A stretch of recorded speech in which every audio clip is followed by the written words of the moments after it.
Every once in a while here in Central Florida, we get a summer storm that people talk about for days or even weeks after. As a born and raised Floridian, I typically don't get nervous driving in rainstorms or even thunderstorms, but this one genuinely made me nervous. If I didn't have a flight in an hour and a half, then I definitely would not have been out here driving in this. But this flight is just the first of several flights I would be taking as I make my way to Los Angeles. One of which being in the coveted JetBlue Mint Studio, a product I'll be doing a video review on at a later date once this channel gets fully monetized. Today, however, we're focusing on our flight to Boston.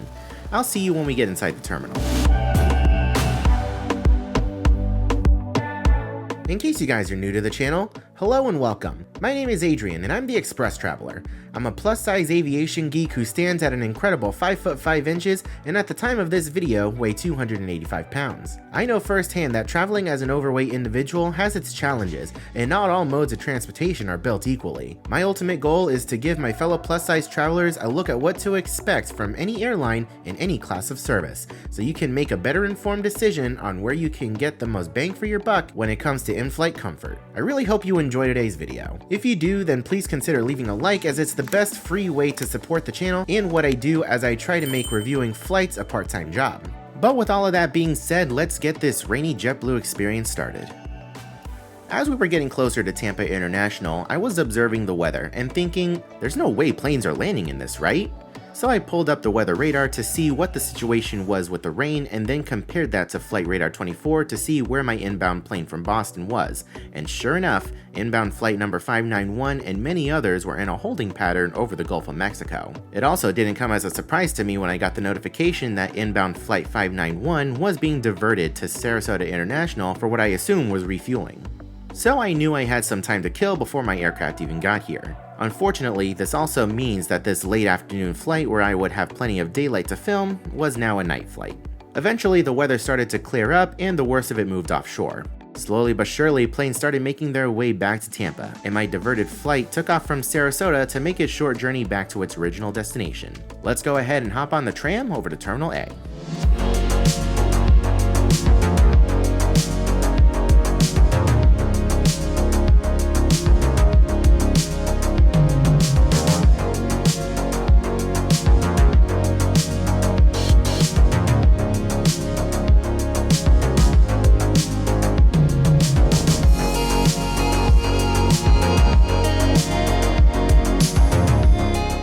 Terminal A is where you can find several domestic airlines alongside JetBlue, including United and Spirit Airlines. After getting a little bit of work done for the main channel and a last-minute gate change, our Airbus A220 finally arrived at gate 18.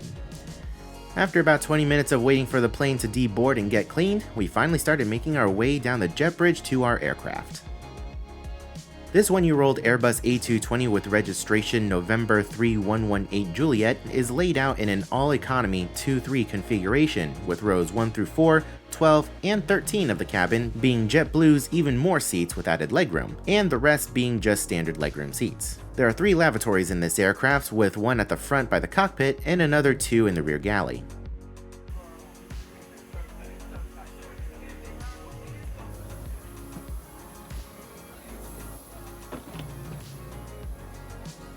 Today we are in 7 Foxtrot, a window seat on the right side of the aircraft, and oh my god, look at this legroom. This is the standard legroom on JetBlue and I am impressed. I measured an incredible 13 inches of legroom from the edge of the seat to the back of the seat in front of me. Before my seatmates arrived, I measured the seat width and we have an incredible 19 inches.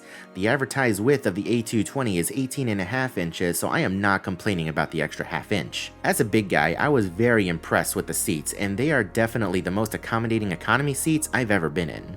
Down below we have a seat back pocket with 1 large space for larger items and then 3 smaller pouches for cell phones or an AirPods case. We'll get into the literature contents later. There's a tray table up above that when deployed still gave me decent space between it and my gut, and it was pretty sturdy. Above the tray table is our in-flight entertainment screen, which unfortunately did not operate through the whole flight. It wasn't just my seat either. The entire right side of the aircraft had inoperable IFE screens, so that was a bit of a bummer. Over our heads we had a personal reading light and an individual air vent to keep us cool. And before I forget, we have 2 universal power outlets and 2 USB-Cs to split between the 3 seats underneath. So if you're looking to charge up any devices on this flight, I advise you assert dominance early to secure an outlet. I finally buckled up my seatbelt and had a bit of wiggle room for my guts, so no extender was necessary, which for a seat of this width, I expected to be the case. This was my first time on an A220, and I was blown away by the size of these windows. They're by far the biggest I've ever seen on a commercial aircraft. Very impressive. Because of the extended delay, we boarded up and closed the door rather quickly, and before I knew it, we began our pushback and started our journey to Boston. Before we take off, however, I want to give a huge shout out and thank you to our amazing Patreon supporters, Brendan Keller and Joe Verardi. Your support means the absolute world to me, and I will forever be thankful to you for helping keep this channel going. If you want early access to all my videos on this channel and help support for just $3, our Patreon link will be in the description below. I'll see you guys once we're in the air.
Now that we're in the air, let's take a look at the literature and see what's offered on this flight.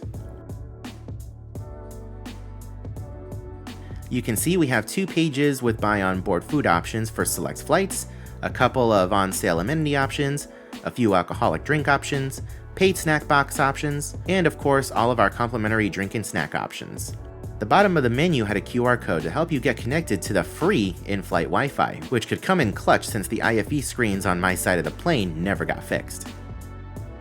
We did have to watch an ad in order to get fully connected, but if the Wi-Fi is free, then it's hard to complain if it actually provides a good connection. Once fully connected, I hopped over to Twitter, which ran pretty well, and I was able to send a text to my fiance back at home with no problem. The real test though was going to be how well YouTube worked, and I gotta say, I was pleasantly surprised. My homepage pulled up quick, and I was able to watch my favorite YouTuber ever. A quick speed test confirmed that the internet wasn't the best in the world, but it was good enough to stream, which was all that mattered. About 45 minutes after takeoff, the drink and snack service began. I got myself an apple juice with a cup of ice. I always appreciate when they give us the whole can, not something you see on all airlines. They had several complimentary snack options, and I went with the vegan and gluten-free cookies, which were just okay. I waited for one of my seatmates to get up to go to the bathroom before I made my move to check out the forward lavatory. As you can see, I was once again extremely impressed with the space available in the restroom to move around. Having this much space between the counter and my gut is a huge win because some aircrafts give you barely any room to move around. Here's the baby changing table and the provided hand soap. Wasn't the cleanest lab in the world, but it was spacious, so this was a win in my book for big guys.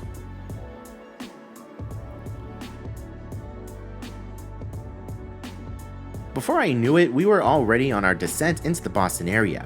Not only was this my first time on an Airbus A220, but this was also my first ever flight with JetBlue. I was really looking forward to finally trying a new airline besides my usual United, and I was overall impressed with everything.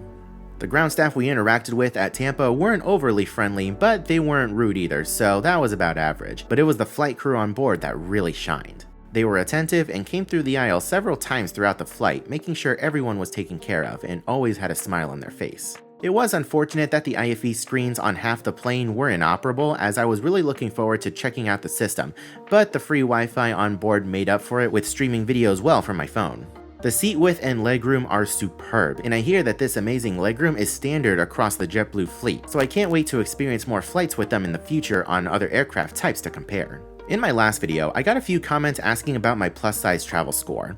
The score is related only to the plus-size experience on board and how comfortable you're likely to be on board as a bigger individual. It's not meant to be a reflection of the overall flight experience. So to remedy that, I will be adding an overall travel score that takes everything into account.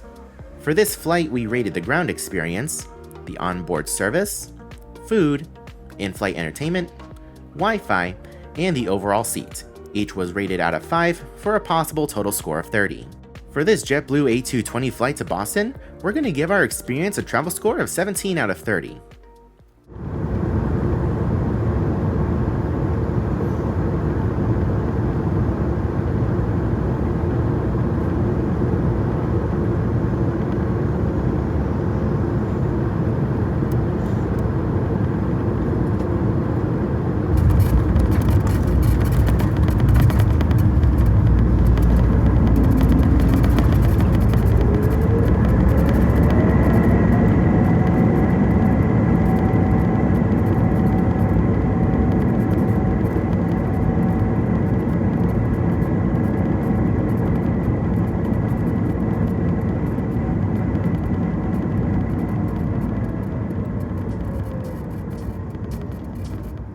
Now when it comes to the plus-size experience on board JetBlue, I was blown away. The seating configuration of the A220 allows for slightly wider seats, and the lavs on board are some of the bigger I've seen, especially compared to Boeing aircraft.